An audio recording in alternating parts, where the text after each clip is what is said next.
আর এসেই বিকেলবেলা আমি ওকে বলছি একটুখানি শাক তুলবো দিদিভাই তোমার বাড়িতে।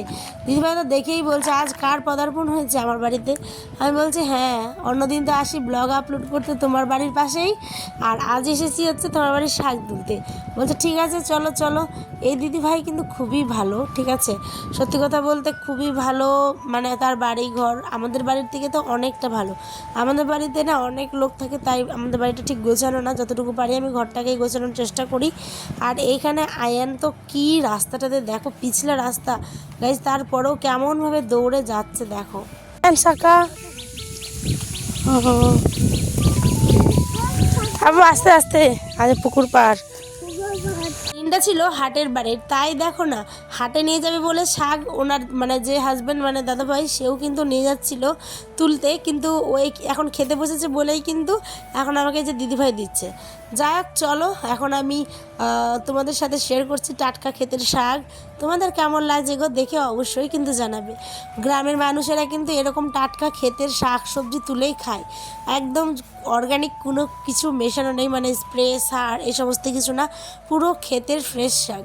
তো এই শাকের একটা অন্যরকমের টেস্ট। চলো শাক নেওয়া হয়ে গেছে, আর এতগুলো শাক একদম অল্প মূল্যে, মানে স্বল্প মূল্যে যাকে বলে, 5 টাকায় এতগুলো শাক। 10 টাকা নিয়ে গেছিলাম, কিন্তু দিদিভাই আমার ছেলেকে 5 টাকা দিয়েছে। দেখো বলছে তুমি কিন্তু খেয়ে নিবে, দেখো আমি লিখে দিয়েছি, আমি 5 টাকা আর কি ওকে চকলেট খাওয়ার জন্য দিয়েছে, ঠিক আছে, আর 5 টাকায় এতগুলো শাক আমাকে দিয়েছে।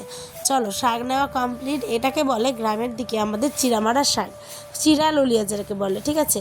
আমার না ওই জায়গাটা থেকে আসতে মনেই চাইছিল না, এত সুন্দর পুকুর পাড়, এত সুন্দর রাস্তা, এরকম একটা ফাঁকা জায়গাতে আমারও বাড়ি করার ইচ্ছে।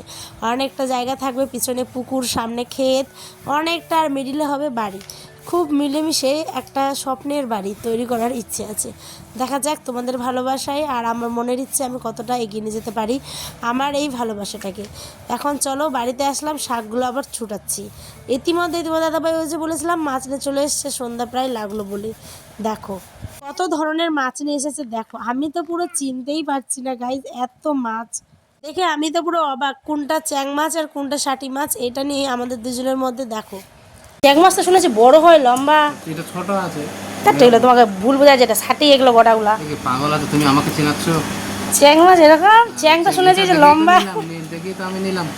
ওয়াও, দেখো গাইস চটপট করছে, দেখো কি সুন্দর, ইয়ে দেখো দেখো দেখো দেখো দেখো দেখো, আজকে মাছটা ধরতে পেরেছি, কি সুন্দর আনন্দ হচ্ছে। দেখো আমার আর বরের মধ্যে তো রীতিমতো যুদ্ধ লেগে গেছে যে কোনটা কোন মাছ। যাই হোক ওর কথাটাই মারলাম মনে মনে, জানো তো আমি কিন্তু বিশ্বাসই করিনি। তারপরে ইউটিউবে দেখলাম চ্যাং মাছ কীভাবে, দেখছি শাটির মতনই দেখতে, আর আমি যে লম্বা লম্বা বলছিলাম সেটা হচ্ছে গুচি মাছের কথা। তো যাই হোক কত ছটপটে, দেখো একদম প্রাণ উজ্জ্বল দারুণ, মাছগুলোকে কাটতে না বড্ড কষ্ট হচ্ছিলো, কিন্তু কি করবে, জীবিকা নির্বাহের জন্য তো আমাদের করতেই হয়, তাই না।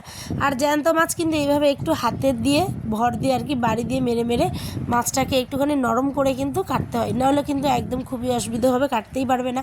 আর আমি মাছ কাটতে আগে পারতাম না, এখন দেখো কতটা ঘরোয়া গৃহিণী হয়ে গেছি বলেই কিন্তু পারছি, ঠিক আছে। তোমাদের এই ব্লগগুলো কেমন লাগছে গাইজ অবশ্যই কিন্তু কমেন্টে জানাতে ভুলো না। খুব সুন্দর সুন্দর ব্লগ কালকেও দিয়েছি একটা।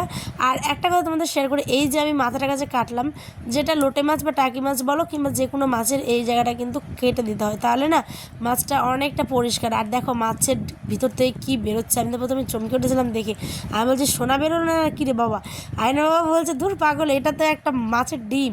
আমাকে দূর থেকে মনে হচ্ছে, আমি বলছি হয় না, আমি অনেক গল্পের বই পড়েছি মাছের পেট থেকে নাকি সোনা বেরোয়। যাই হোক চলো মাছ কাটার দেওয়া আমার কমপ্লিট। আর এইদিকে বরের আবদার আমাকে একটুখানি পেয়ারা মেখে দাও না গো, তাই দেখো তেল লবণ কাঁচা লঙ্কা দিয়ে একটুখানি ঝাল ঝাল করে ওকে পেয়ারা মেখে দিচ্ছি। আমার বর আবার কাঁচা মানে শুধু পেয়ারা খেতে চায় না, ওকে আবার মাখিয়ে দিতে হবে।